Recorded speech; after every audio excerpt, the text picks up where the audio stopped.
Van Schalkwyk, the CEO of the Southern African Fraud Prevention Service, says our country's fraud stats are very, very concerning. Well, Stats SA has released a report showing that while more consumers report fraud to the police, that number of those who are reporting it is still coming down. So what impact does it have on trying to fight fraud? Well, Manie joins us this afternoon. Good to have you on eNCA. Appreciate the time. So give us a sense, why aren't people reporting fraud to your mind? I think there is definitely a lack of confidence from people that I don't think they trust that the police will be able to do something, and hence I think the reporting from consumers are not where we want it to be or where it should be. The alternative is, SAFPS runs a database on behalf of banks, retailers, cell phone companies and insurance companies, where these organizations list individuals who try to defraud them. And we see there's a growth of about 36% year to year at the end of August. So there's a definite increase in fraud, but a decrease in consumers reporting it. I suppose one could argue as well that the lack of confidence in the police and therefore not reporting it is also then going to empower these fraudsters, because they probably realize that most people aren't going to go and actually report it. They're not actually going to be investigated by the police. Yeah, it is definitely that, but there's an additional factor, as you know, especially when it comes to cybercrime and cyber fraud. It's not necessarily individuals sitting in Johannesburg that is targeting consumers in Johannesburg. It is globally. So fraudsters could sit in India or China, and they target consumers across the globe, but they're looking at a modus operandi that maybe works.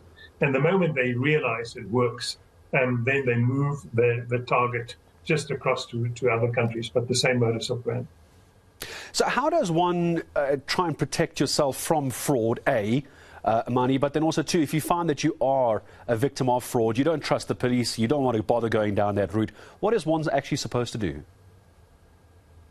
Consumers who are victims of identity theft, for instance, can list themselves with SAFPS, Southern African Fraud Prevention Service, as a free service to prevent them from from the fraudsters to open more accounts in their name. That is one way. But I think in general, data became a commodity, and people, I think, should think before they provide information to anybody, and it must be really at a need-to-know basis. We see the scammers, for instance, and to me, scams is a little bit different to fraud, in the sense that scammers has got the ability to convince individuals to part with information.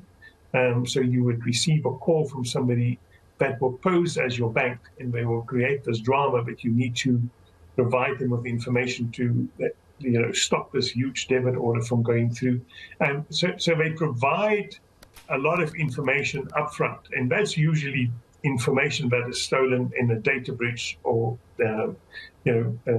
beforehand, and they provide you with some information, and then they elicit information from you the whole time. And we see that they really perfected that art, and consumers fall prey to that. And I think some of them feel embarrassed to actually report it to the police, or if you look at something like a romance scam, when you look at the facts, people sometimes wonder, but how can somebody part with so much money on somebody that they haven't met? But it is really an art that these fraudsters have developed.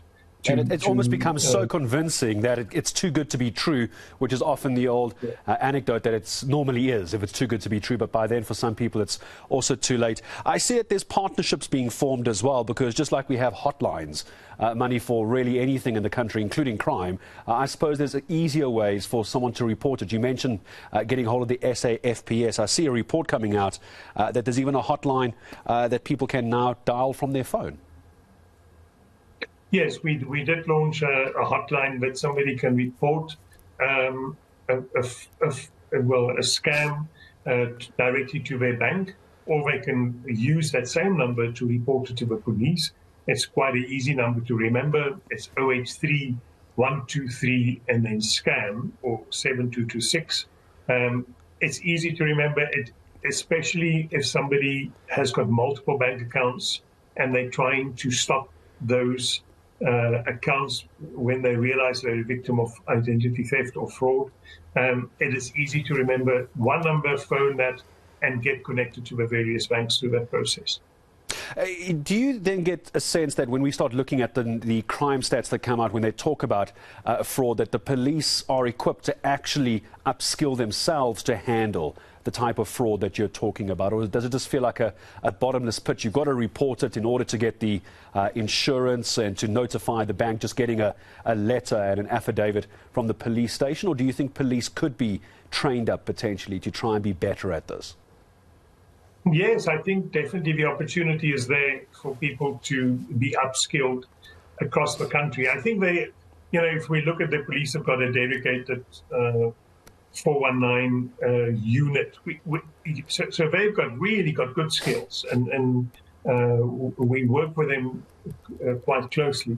But the moment you go into to a police station, for instance, I think there's the lack of skills where people don't necessarily know what the processes are. So I think there's definitely opportunity from private sector as well as within the police to upskill.